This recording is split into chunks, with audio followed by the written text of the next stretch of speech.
Hello everyone, welcome to MBG Moves. I'm Juanina, creator of Flex and Flow Wellness, and today we are going to be moving through a hip and heart opening flow. So let's get started on our mats in child's pose.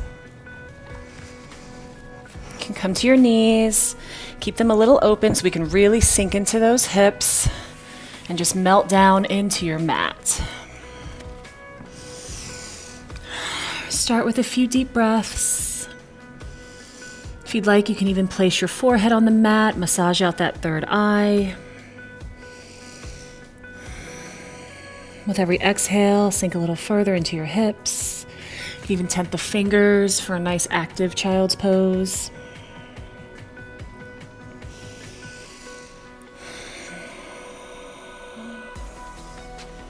Sway the body out a little. And when you're ready, we're gonna come up onto all fours and move through a couple of rounds of cat-cows.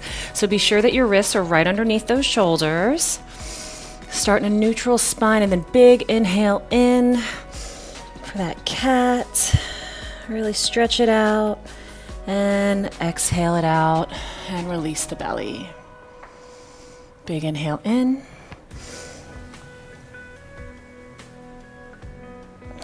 Exhale it out.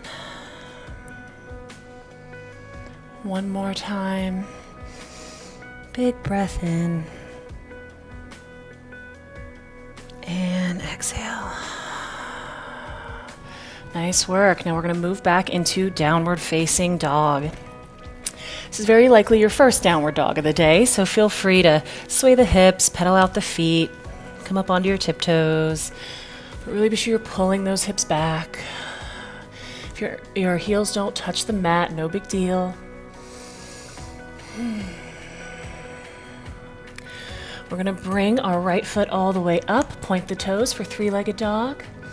Big breath in, and then on your exhale, bring your foot forward to meet your hands and bring that left knee down to your mat, hands up high overhead into a low lunge.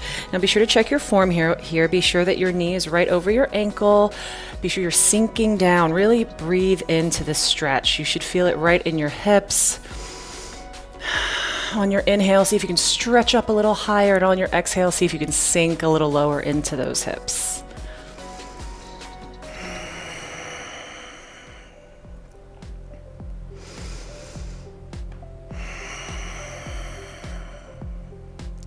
One more big inhale in. And exhale it out. Let's bring those hands back down to meet your feet and back into our downward dog. You can hang here for a breath or two. And when you're ready, bring that left foot all the way up, point the toes, stretch it out. And bring that left foot to meet your hands. Again, we're going to place that right leg down onto the mat. Bring those hands all the way up into a low lunge. Check your form. Really sink into those hips. You can even stretch back a little bit so that you're stretching those hips and opening up the heart.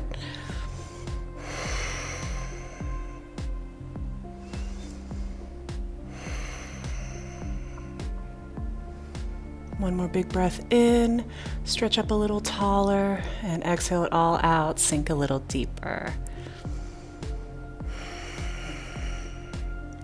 Let's bring those hands to meet your foot, and come back into downward facing dog. Okay, when you're ready, we're gonna come forward into plank pose. Nice strong plank, no teeping, no sagging in the hips. Nice strong plank, and then come straight down. You can either come straight down into sort of like the first part of a chaturanga push-up, or knees, chest, chin, and then up into either baby cobra or cobra. So you have a little yogi's choice here. Whole point is to really open up the chest and the heart.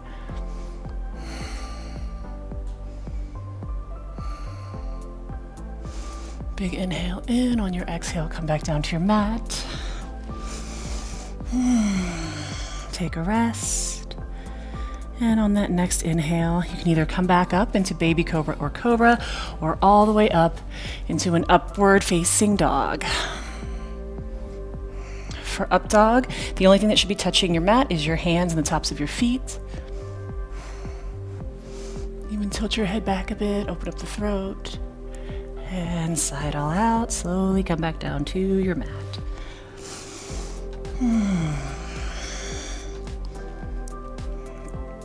Okay, from here we're going to move into a bow pose. So for bow pose, it's a little bit more of an intense back bend and opener. So if you would prefer, you can certainly just move into cobra or an upward dog. But for those of you joining me in bow, you can bring the soles of your feet to face the ceiling. Take a breath and reach around to grab those ankles. When you're ready, take a nice deep breath in. And on that exhale, start to stretch your legs up towards the ceiling and opening up the chest.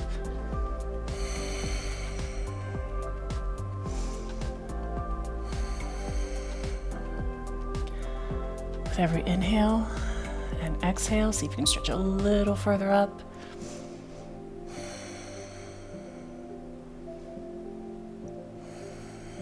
If you need to, you can look down so you're not straining the neck. Okay, guys, and slowly release. Bring those thighs back to the mat, palms of your hands back to the mat. Nice deep breath in, and on that exhale, pull back into your downward facing dog. Pedal out the feet again. You might feel that those heels are reaching the mat just a little easier.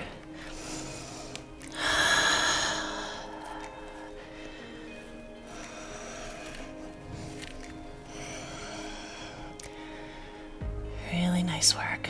Okay. One more three-legged dog on each side, right foot all the way up.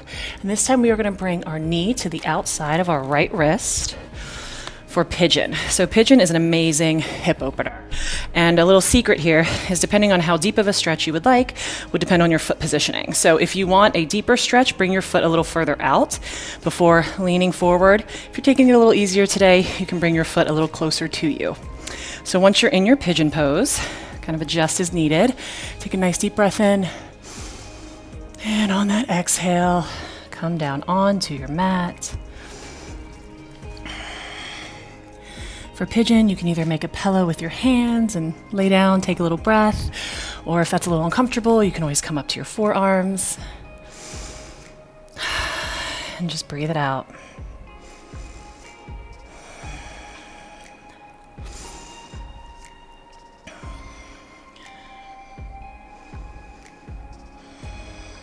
Pigeon does take a good bit of flexibility, so if for whatever reason your thigh isn't quite reaching that mat, you can put a block underneath you to bring the ground to you.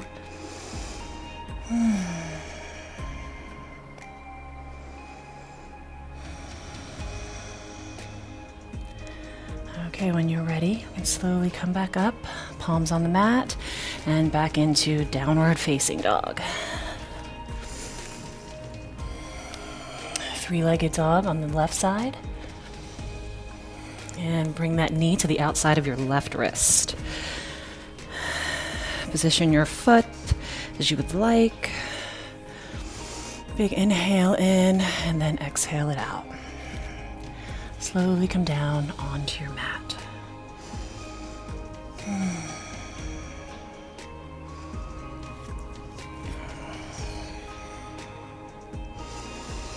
We tend to carry a lot of tension in the hips, so it's so important to be sure we're stretching them out and opening them up.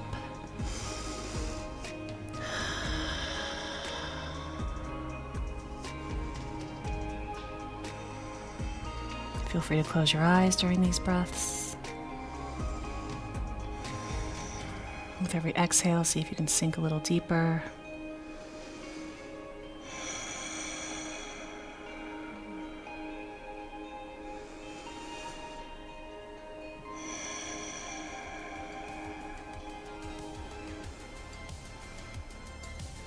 I could stay here forever, but we're gonna go ahead and bring our right leg. So we're gonna bring our back leg, come up, bring your back leg up to the front.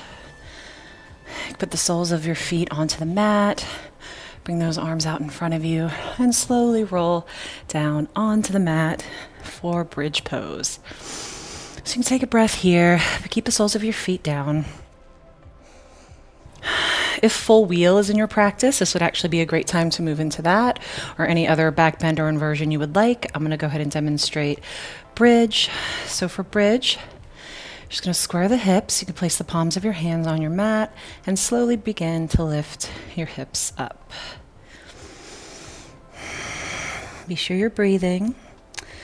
Lift those hips up as high as you can, and once it's there, you can start to shimmy your arms underneath your back. You can even interlace your fingers. I like to do that.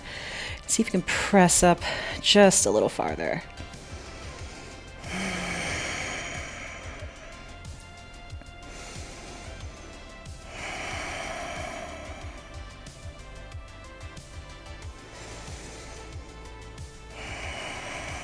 Another nice option is just to leave the palms open.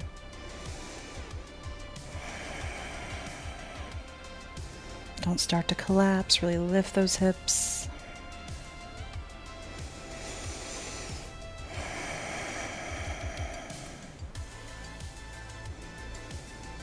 And when you're ready, you can very slowly start to bring those hips back down to the mat.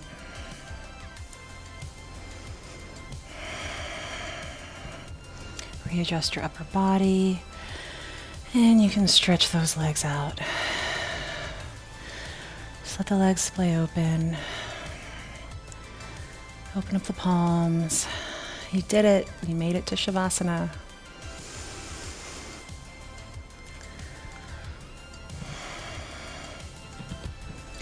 Now you guys can feel free to stay in Shavasana as long as you would like.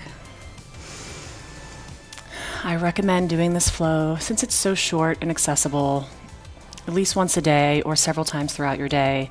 You know, these hip and heart openers can be done as just an individual pose anytime that you have the time to do them, just to really help open up the body. So thank you so much for joining me. Namaste.